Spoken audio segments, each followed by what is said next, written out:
I begin with a question. How do you define success? Think about that for a moment. Answer that internally, if you would. How do you define success? Better yet, how do we as followers of Jesus define success? In my study, I came across a few noted theologians and authors and poets who gave this a whirl. First, Robert Raines says this: "Success is a moving target. Every time I make my mark, somebody paints the wall."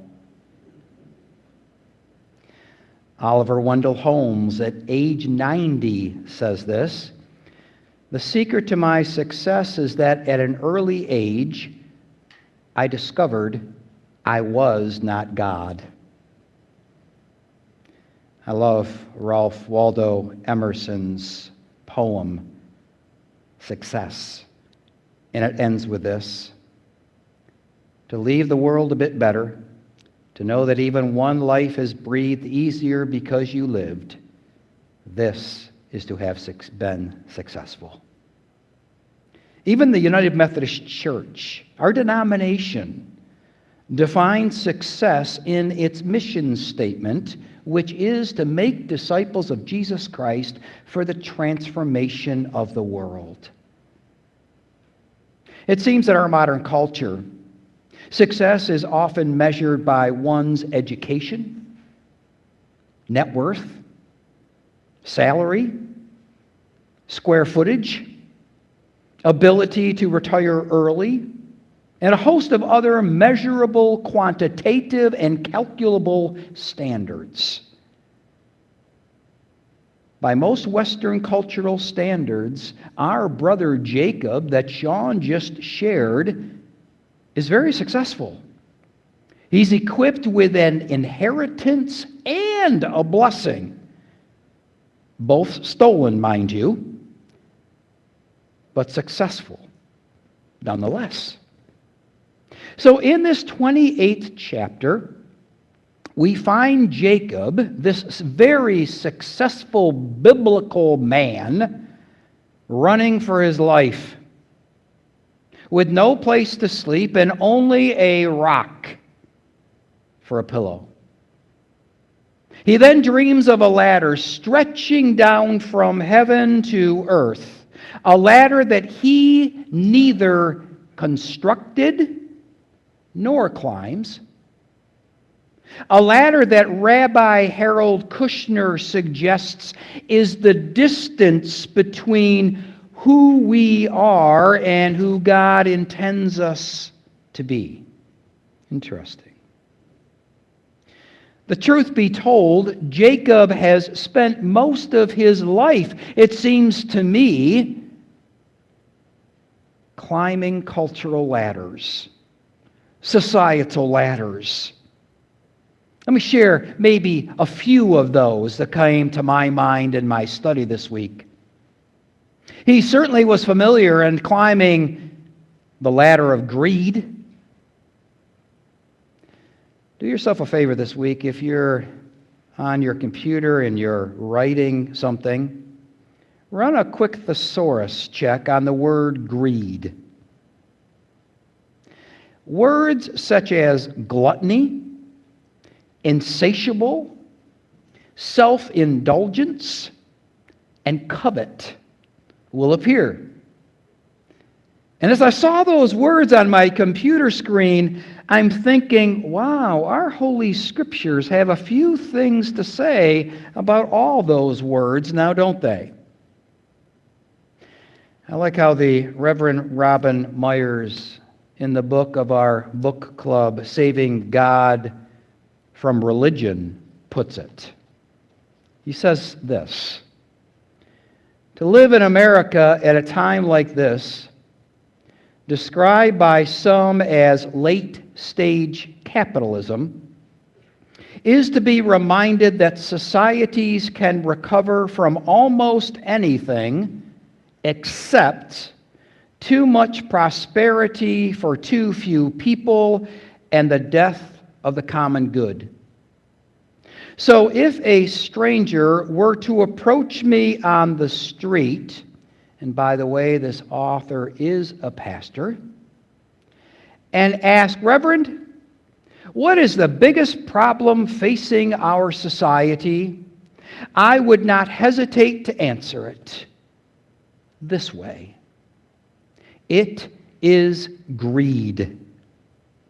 The demon stepchild of all the other deadly sins. It is the cancer of never-ending want in all its malignant guises, unleashed by the narcissism that is entitlement. He loves to mince words. It is obvious to me that Jacob's ladder was firmly rooted in greed that then led him to the ladder of competition. He competed with his brother his whole life, and guess what? He won! He's a winner! Yay, Jacob! Let's face it, our culture is structured to honor the winners and chastise the losers. For example, this afternoon, a multi-billion-dollar industry that we call the National Football League will honor this long-standing cultural ideal. And there's a good chance I'll be watching some of that.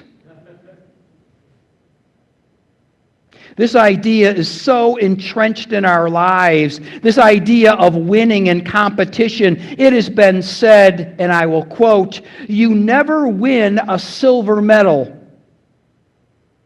You only lose a gold medal." Now just think about that for a moment. Being the second best in the world isn't good enough. Are you kidding me? And somehow I think Jacob understood that, which led him to the ladder of what he's experiencing in this passage, the ladder of isolation. His present success finds him 50 miles from home in a strange land by himself, living out the proverbial being between a rock and a hard place. It has been said there are two great disappointments in life. The first is this: not getting what you want. And the second is getting what you want and finding out it wasn't worth the effort. There he was, alone, troubled, isolated, not understanding his calling, when suddenly, I love that word in this passage because everything shifts. Suddenly, God's ladder came to him in a moment. And the Bible never gets much better than this.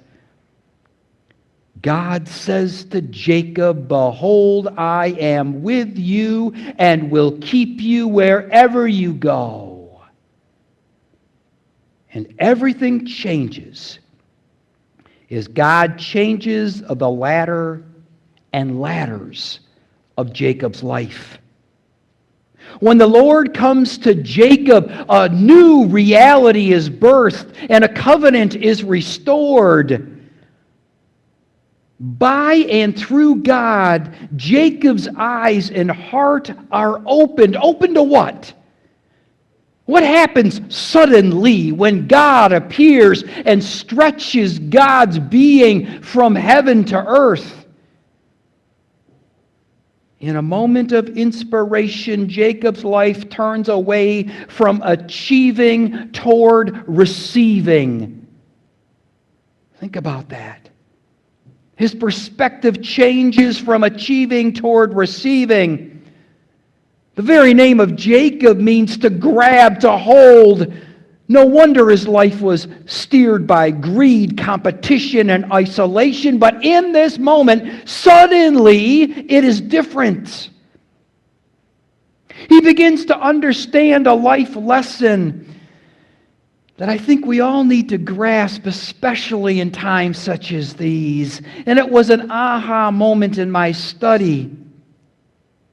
To understand the life lesson that begs the question, why do we grab for those things in life that are already ours? Let me repeat the question. Why do we grab for those things in life that are already ours? When will we learn that the best gifts, the most wonderful blessings in life are free? They're given. The air we breathe with masks on.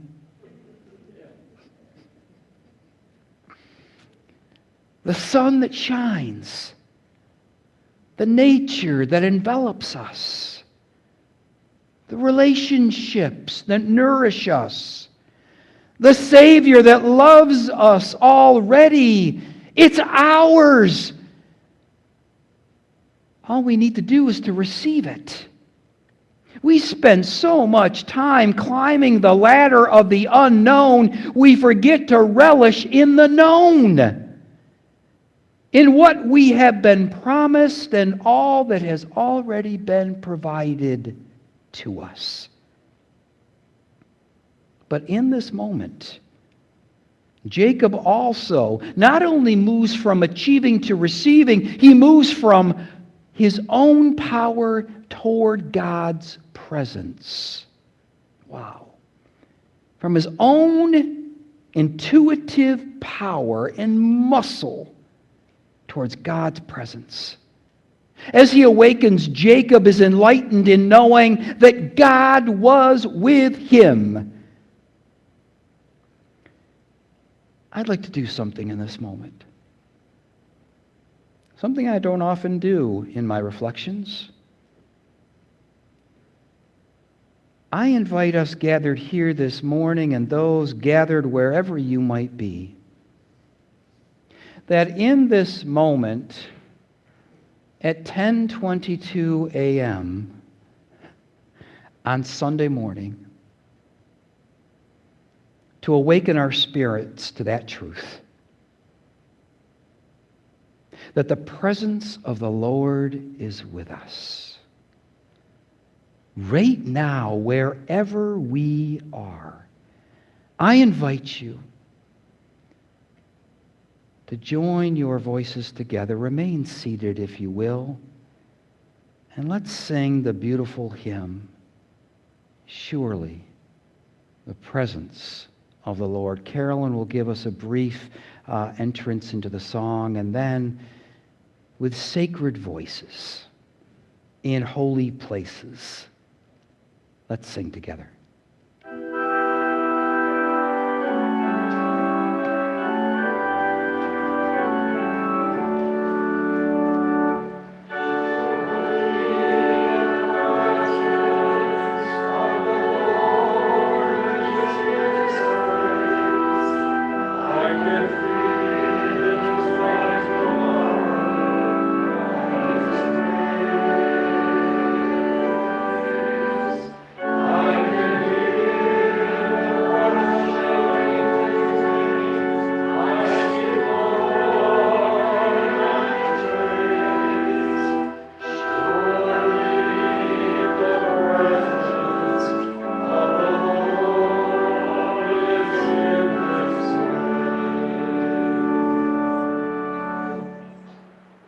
Under the stars of night, Jacob realizes that it is not by his power, but only by God's presence will he ever find compassion and protection and guidance.